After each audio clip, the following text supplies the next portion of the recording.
Okay so hi guys, आज की video में मैं आपको बता रही हूँ true false not given, one of the basic question type in IELTS.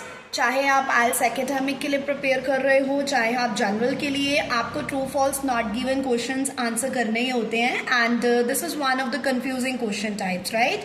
So let's begin it with examples today. So first question is here, और सबसे पहले जब आपने ट्रू फॉल्स नॉट गिवन करने हैं, आपको पहले यहाँ पे इंस्ट्रक्शन चेक करनी है कि is it true false not given और yes no not given, right? So always answer accordingly and don't mention T F Y N N G, हमेशा आपने कंप्लीट आंसर देना है। If it is true so mention T R U P, complete spellings. Now let's begin. तो जब हमने true false not given करने हैं तो सबसे पहले आपने क्वेश्चन को रीड करना है, ना कि आपने टेक्स्ट को रीड करना है। सबसे पहले आप क्वेश्चन रीड करोगे, क्वेश्चन रीड करके यू विल अंडरस्टैंड कि क्वेश्चन की डिमांड क्या है। फॉर एग्जाम्पल यहाँ पे क्वेश्चन है हमारा, students can begin the 1 year course without any previous involvement in acting. तो यहाँ पे क्वेश्चन क्या कह रहा है कि जो स्टूडेंट्स हैं वो 1 year का course without any previous involvement, मतलब कोई भी इन्वॉल्वमेंट के बिना, किसमें? एक्टिंग में। मतलब इफ दे आर फ्रेशर, कोई उनको एक्सपीरियंस नहीं है, उसके बिना भी वो ये कोर्स ज्वाइन कर सकते हैं। हमने क्वेश्चन अंडरस्टैंड किया, ये हमारे माइंड में क्लियर है कि हमारा क्वेश्चन क्या है कि 1 year का कोर्स बिना किसी एक्सपीरियंस के एक्टिंग में हम कर सकते हैं enrolled. So now let's do it in the text. अब टेक्स्ट में हम क्या चीज़ ट्रेस करेंगे? इसके कीवर्ड्स। इसके कीवर्ड्स थे 1 year course, right? This is the main keyword. उसके बाद acting, previous involvement, these are the semi keywords. तो 1 year course, let's do it here. It is here 1 year acting course. तो यहाँ पे what are they saying? This is an intensive course which is designed for those who have completed their academic studies and have some theatre or film experience already.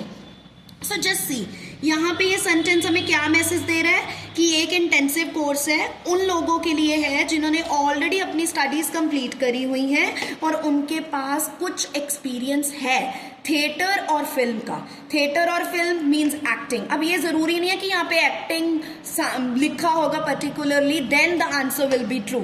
No, यहाँ पे acting stands for theatre और film experience. तो यहाँ पे वो क्या कह रहे हैं कि जिनके पास इसका कुछ एक्सपीरियंस है वो ये कोर्स ज्वाइन कर सकते हैं, और इधर कह रहे हैं कि without any previous involvement they can join. तो दोनों में कॉन्ट्रडिक्शंस है, so the answer is false. Now next question. Students will act in a performance in front of their classmates at the end of the first term. तो यहाँ पे क्या कह रहे हैं वो कि स्टूडेंट्स अपने क्लासमेट्स के सामने कोई परफॉर्मेंस देंगे at the end of the first term. So यहाँ पे हमारा कीवर्ड हो गया फर्स्ट टर्म।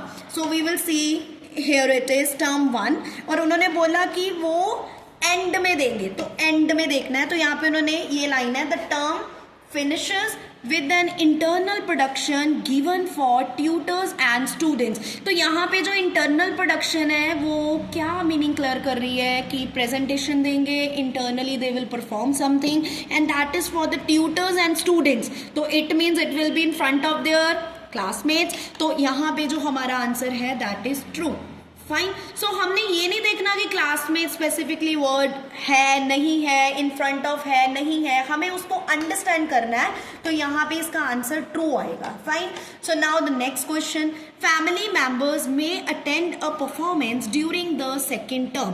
कहते फैमिली मेंबर्स परफॉर्मेंस अटेंड कर सकते हैं during the second term. Second term means this is our main keyword कि सेकेंड टर्म में फैमिली मेंबर्स परफॉर्मेंस को देख सकते हैं। So here is term 2।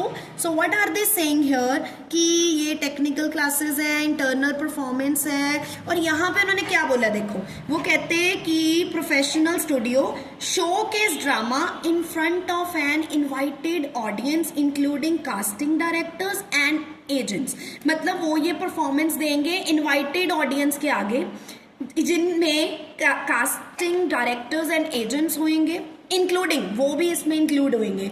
अब यहाँ पे they are asking for the family members.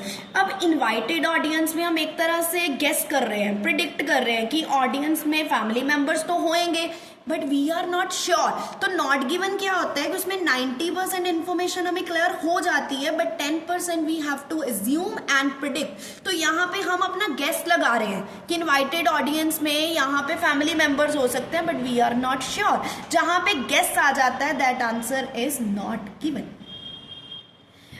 One more question. Students are required to make a film on their own in the last term of the course. तो इसका मतलब क्या है कि students are required, मतलब students को ज़रूरत है एक फिल्म बनाने की, वो खुद एक फिल्म बनाएंगे in the last term of the course, right? So let's see where is the last term. It is here. So वो यहाँ पे क्या कह रहे हैं, last term and film. It is here. So यहाँ पे वो क्या कह रहे हैं कि this term includes a public performance of a play outdoors. ये public performance है. Chance to act a short film recorded on location by a professional crew. तो इस टाइम का मतलब क्या है कि वो उस शॉर्ट फिल्म में परफॉर्म करेंगे, एक्ट करेंगे, जो किसने तैयार करी है, प्रोफेशनल क्रू ने तैयार करी है। मीन्स फिल्म जो रेडी हुई है वो क्रू द्वारा रेडी हुई है, स्टूडेंट्स तो उसमें परफॉर्म करेंगे, but here they are saying कि उनको अपनी खुद की फिल्म बनाने की जरूरत है। सो ये क्या हो गया, contradiction. So the answer is false, right. One more question. In the first audition, candidates perform speeches they have worked on in advance. तो यहाँ पे वो क्या कह रहे हैं कि फर्स्ट एडिशन में कैंडिडेट वो स्पीचेस परफॉर्म करते हैं जो उन्होंने ऑलरेडी प्रिपेयर करी हुई हैं। तो first audition is our keyword here, ये रहा इनिशियल ऑडिशन। इनिशियल और फर्स्ट सेम होते हैं, तो यहाँ पे उन्होंने क्या बोला, you will need to prepare 2 contrasting speeches from plays lasting no longer than 2 minutes, और जिसमें क्या होगा, ग्रुप वर्क होगा जो आपको करना पड़ेगा। अब यहाँ पे उन्होंने बोला you will need to prepare, आपको प्रिपेयर करनी पड़ेगी। तो प्रिपेयर कब आप करोगे, you will prepare in advance itself, right. So यहाँ पे इसका आंसर क्या होना चाहिए, ट्रू होना चाहिए। होपफुली ये सारे क्वेश्चन आंसर्स आपको क्लियर हो गए होंगे। एंड फॉल्स में कॉन्ट्रडिक्शंस होती हैं, ट्रू में रिफ्रेज करके उन्होंने आपको आंसर दिया होता है, means anonyms are there, meaning एक जैसा ही होता है, so that answer gets true.